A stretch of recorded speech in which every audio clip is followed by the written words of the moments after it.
गीता के दूसरे अध्याय में आत्मा का वर्णन है। सृष्टि आत्मा और प्रकृति के मिलन से बनी है।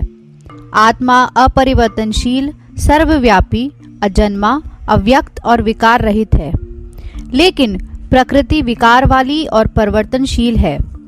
इस संसार में हमें जो भी बदलाव दिखाई देता है वह प्रकृति में होता है, आत्मा में नहीं। हाँ, ये बदलाव आत्मा के आधार से होता है। प्रकृति के 5 तत्व हैं: पृथ्वी, जल, अग्नि, वायु और आकाश। ये पांचों तत्व संसार की हर वस्तु में मौजूद हैं। प्रकृति में बदलाव इन्हीं 5 तत्वों व 3 गुणों सत्व, रज और तम की वजह से होता है। गीता में जब कहा है कि आत्मा को शस्त्र नहीं काट सकता, तो काटना तो पृथ्वी तत्व में होता है, जलना अग्नि तत्व से होता है, गलना जल तत्व से और सूखना वायु तत्व से होता है। ये सभी खूबियां चारों तत्वों की हैं और 5वां तत्व आकाश है, जिसे खाली स्थान कहते हैं। बाकी 4 तत्व आकाश तत्व के आधार पर ही काम करते हैं। आत्मा तो 5 तत्वों से परे है। तो कटना, जलना, गलना व सूखना ये सब प्रकृति से बने शरीर या दूसरी वस्तुओं में ही संभव है, आत्मा में नहीं। विज्ञान में इन 5 तत्वों का शोध होता है, लेकिन अध्यात्म आत्म तत्व को अनुभव करने की प्रक्रिया है।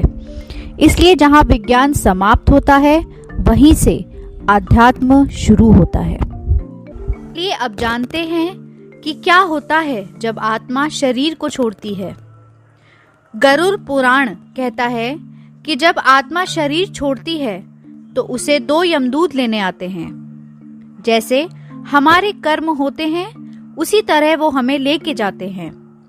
अगर मरने वाला सज्जन है, पुण्य आत्मा है, तो उसके प्राण निकलने में कोई पीड़ा नहीं होती। लेकिन अगर वो दुराचारी या पापी हो तो उसे बहुत तरह से पीड़ा सहनी पड़ती है। पुण्य आत्मा को सम्मान से और दुरात्मा को दंड देते हुए लेके जाया जाता है। गरुड़ पुराण में यह उल्लेख भी मिलता है कि मृत्यु के बाद आत्मा को यमदूत केवल 24 घंटों के लिए ही लेके जाते हैं। इन 24 घंटों में उसे पूरे जन्म की घटनाओं में ले जाया जाता है। उसे दिखाया जाता है कि उसने कितने पाप और कितने पुण्य किए हैं। इसके बाद आत्मा को फिर उसी घर में छोड़ दिया जाता है जहां उसने शरीर का त्याग किया था। इसके बाद 13 दिन के उत्तर कार्यों तक वह वहीं रहता है। 13 दिन बाद वह फिर यमलोक की यात्रा करता है।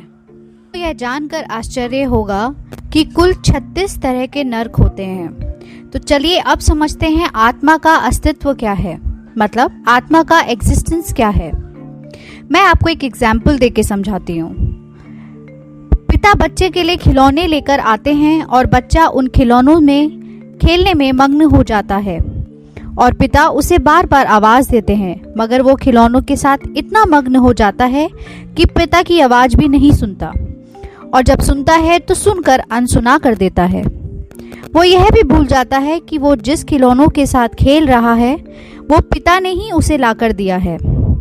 इसी प्रकार इस संसार की प्राप्तियां जिसकी बदौलत हैं, इंसान उसी तरफ अपने कदम नहीं बढ़ाता। यह तो मानव जीवन मिला है, इसे संसार तक सीमित रहकर ही नहीं बिता देना चाहिए। इस सत्य की जानकारी करके इस जीवन की यात्रा को तय करना चाहिए। इस मूल तत्व का बोध हो जाने के कारण यह पहचान हो गई कि मेरा अस्तित्व क्या है। मैं केवल शरीर नहीं हूँ, मैं तो आत्मा हूँ जो एक परमात्मा का अंश है।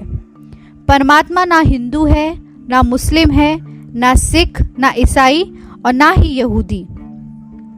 परमात्मा से सारा संसार उपजा है।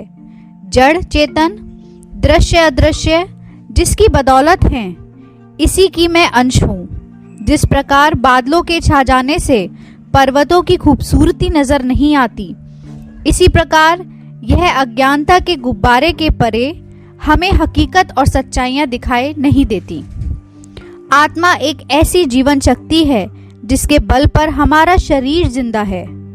यह एक शक्ति है, कोई व्यक्ति नहीं।